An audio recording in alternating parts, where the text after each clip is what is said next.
retour sur ce plateau. Cette fois-ci, deux invités ont réussi à se faufiler à travers les embouteillages. Lamine Conté, bien sûr, et Talla Fall. Messieurs, bravo. Vous êtes persévérants. Ça n'a pas été facile.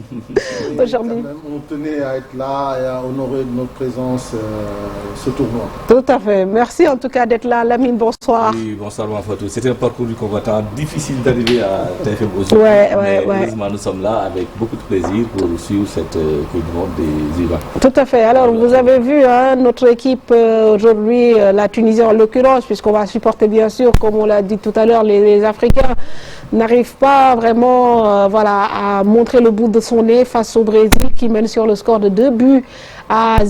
Donc un premier but marqué sur penalty dès la 11e et puis un second pour le break à la 31e, un autre fait de jeu, une expulsion du côté brésilien. Donc actuellement, les Brésiliens jouent à 10 et ça a permis aux Tunisiens de montrer entre guillemets leur bout du nez avec quelques velléités à la fin de la rencontre. Mais bon, Lamine, si liñ seetaan si première période bi mën nañu wax ni que vraiment ci taxawaay ci bloc ak style yi ñaari équipe yi proposé, Brésil quand même moo montré le meilleur visage. waaw loolu koy amul benn werante li ñu seetaan moom match à sens unique la niru woon ba 40e minute ndaxte ñu ñëw Tunisie li mu indi mooy jouer bloc bas ak une de 5-4-1 taxaw xaar pour faire un marquage d'espace et empêcher le Brésilien de percer son mur. Ça n'a pas payé parce que jël nañ 2 buts. Ça n'a pas payé parce que jaar nañ plusieurs fois sur le côté droit pour mën indi danger bi pour dugal encore donc option bi mu waroon jël peut-être du woon loolu ndax rentré dina ko changé. Brésil ay la yoon dañ ko yombalal bàyyi ko ak bal bi mu lancé tous ses atouts offensifs ci kaw bàyyi ñetti défenseur ginnaaw doo gis sax militaire bu ñëw jël si bal bi. Il fallait directement ñu dugg ci biir zone de vérité wu tunisien yi pour fàttali leen. Tunisie bien que am nañu 2 lignes mais amul entre guillemets il y avait un surnombre là-bas de joueurs donc ba pare li ma comprendre mooy boo defee loolu am na moment boo xamante ni li ngay wax li ñuy wax le dernier tiers bu ñu cee agsi il faut défendre en attaquant. Voilà, c'est ça.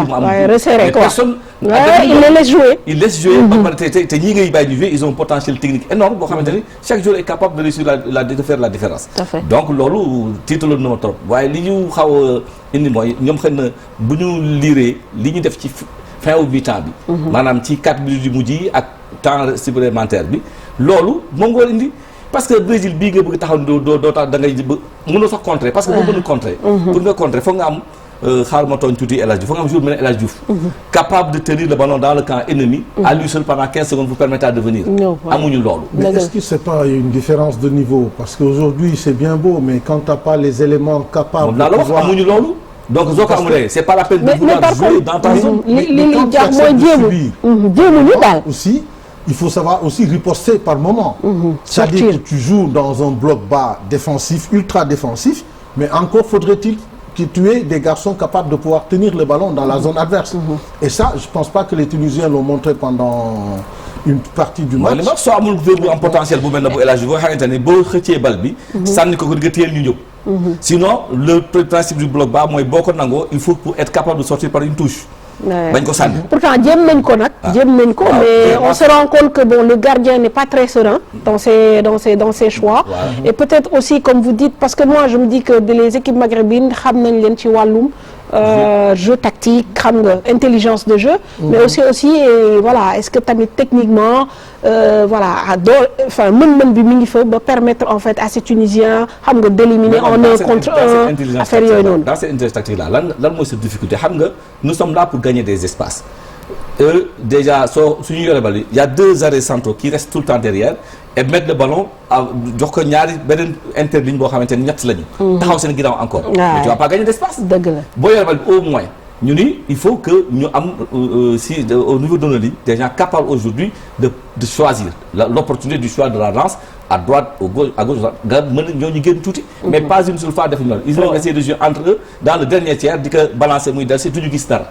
loolu dafay mais on voit que aussi le pressing brésilien là on le voit sur ces images quand même le pressing il est intéressant c'est-à-dire comme tu as vu il joue avec 3 défenseurs.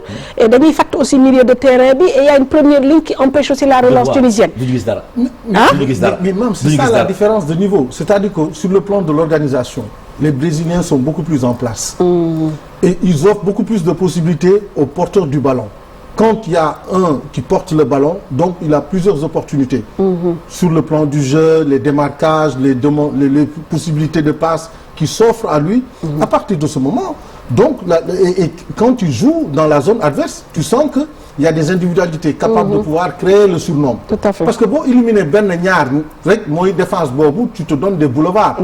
Et ça, on l'a vu, nous avons un centre en retrait dans les dernières minutes. Ça passe devant les 6 mètres. Et à partir de là, tu es beaucoup plus dangereux que ton adversaire qui n'est pas capable, lui, de pouvoir tenir le ballon dans la zone adverse. Dans la zone adverse. Alors, capacité jouer de leur tout de suite, sur l'action que l'on vient de montrer tout à l'heure, le Tunisien, il s'isole, 3 Brésiliens viennent sur lui. Pressé. Quand tu es supérieur ici, tu es inférieur là-bas. Mais il n'a pas cette lecture-là. Il est incapable de jouer tout de suite le basculement pour empêcher de le prendre en étau. Beaucoup de travail.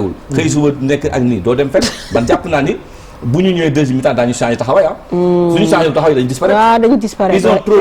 Ils sont menés avec 2 buts d'écart. Ils ont trop respecté les Brésiliens pendant 40 minutes. waaw c'est ça exactement. Une fois que ñu génn gis ni waa ji def na erreur mu jiitu ko bu ñu def carte ñu xam ni ne tekete c'est des joueurs full comme nous. Mais c'est ça. Très bien. Il faut désacraliser le but brésilien. Ouais, on attend de voir le deuxième but au niveau de la réalisation, comme ça nous apprécions aussi le geste technique de, je pense, il s'appelle Andrés, Souma Djoumoul. Voilà, André, donc Momo joue le deuxième but. C'est un but pas mal, mais bon, encore attentiste quoi. Ce qui est intéressant surtout, c'est le mouvement du jour pour aller prendre le but. Ils étaient bien à place, mais c'est un espace de 5 mètres, là il y a des passes du personne ne peut intervenir. Alors on voit que vraiment sur cette première période, il n'y a pas eu match entre guillemets avec des statistiques en faveur largement de ces Brésiliens, 55% de possession pour les Oiverde contre 33%, bien sûr 2 buts marqués, et puis bon côté tir aussi, 3-5 frappes, dont 4 cadrés pour les Brésiliens. Ça veut dire aussi qu'ils ont fait preuve, d'efficacité et de réalisme. Côté tunisien, on a essayé quand même de frapper, voilà, donc le but... Sur celui qui frappe.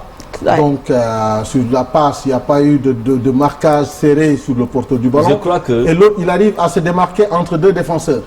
Et personne ne cherche même à faire un petit tac ou à le gérer dans la frappe. Ils sont 5. C'est-à-dire que ça, vraiment, il faut saluer la révélation que Conte avait faite lors de l'Euro 2006, je crois. C'est-à-dire que la défense en attaque. Défendre en attaquant après de la zone critique. La zone critique, c'est-à-dire qu'il ne faut pas qu'il entre dans le rond-point, dans le rond de cette surface de réparation. À partir de ce moment-là, on ne défend plus en reculant, on défend en attaquant. Parce que s'il dépasse cette zone-là, c'est une zone critique. C'est une zone dangereuse, très dangereuse, tout à fait. Mais là, ça, je pense que c'est dans tous les schémas tactiques, que ce soit partout, c'est-à-dire que dans le dernier tiers, tu ne peux pas continuer à reculer. C'est-à-dire que le porteur du ballon, il faudrait qu'il y ait quelqu'un de manière intelligente. C'est pas si évident que cela. La preuve, ils l'ont fait. Ils sont allés juste dans le point au niveau de point de penalty pour prendre un but. Mais pour moi, quand on forme un joueur, quand on apprend un joueur à défendre, la première des choses, c'est-à-dire que dans ma zone, dans le dernier tiers, on doit prendre homme à homme. On doit chercher le porteur du ballon. On ne doit pas reculer. Non, c'est-à-dire que Wadi Warou Mounodor, on doit le gêner dans tout ce qu'il fait. C'est un mouvement. Voilà, c'est ça. Il faut que le gars retourne dans ses zones. Parce qu'on a beau chercher à copier dans ce qui se fait dans les autres disciplines, mais par exemple, en basket, on t'empêche, on te dit, quelqu'un qui arme un shoot, il faut monter vers lui. Il faut contester. Contester le ballon. Il faut contester quoi. Mais football, c'est pareil. C'est pareil. Quelqu'un qui a le ballon, il faut aller vers lui. Tu le regardes jouer, il fait ce qu'il veut, il trouve la faille. Ouais. Alors on va donner quelques informations parce que ça donne le cas d'Israël-Ouzbékistan, mais cette équipe israélienne quand même elle est assez surprenante. Deux moments gagné Ouzbékistan, 1-0 alors que voilà on sait que voilà gagné le petit poule but mais de manière miraculeuse là aussi avec donc cette victoire à 10 contre le Japon. Là Dorna encore Ouzbékistan. Ouzbékistan c'est les champions de la Coupe d'Asie. Donc nous avec 2 grosses donc affiches entre l'Angleterre et entre l'Angleterre et l'Italie, c'est un gros choc. Et l'Argentine et donc le Nigeria, là aussi c'est un gros choc entre le pays hôte et le Nigeria. Même si je crains un peu que ce soit une étape de trop pour les Nigérians qui ont été battus par le Brésil 2-0 et qui vont jouer contre le pays hôte. Ça ne va pas être facile. Ça va être facile pour eux, mais attention au Nigeria, ils ont l'habitude de ces compétitions en petite catégorie et ils peuvent être surprenants. Ils ne sont jamais aussi bons que quand ils sont dos au mur, ces Nigérians. Voilà, donc, on fait le point de façon à la fin de la rencontre. On va retrouver Malal Junior qui lui aussi a réussi à rallier. Aujourd'hui, c'était le jour des rallyes. Aujourd'hui, non, c'était pas facile. C'était pas facile d'arriver ici aujourd'hui. Malal, vous l'avez vu. Alors, on repart donc au stadium Ciudad de la Plata, n'est-ce pas? Et je pense que Malal est là, si je ne me trompe. Malal, bonsoir.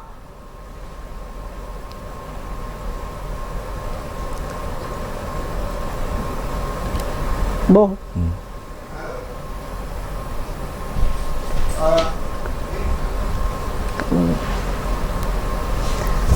Allô? Apparemment, il n'est pas encore... Bon, peut-être que Malal n'est pas encore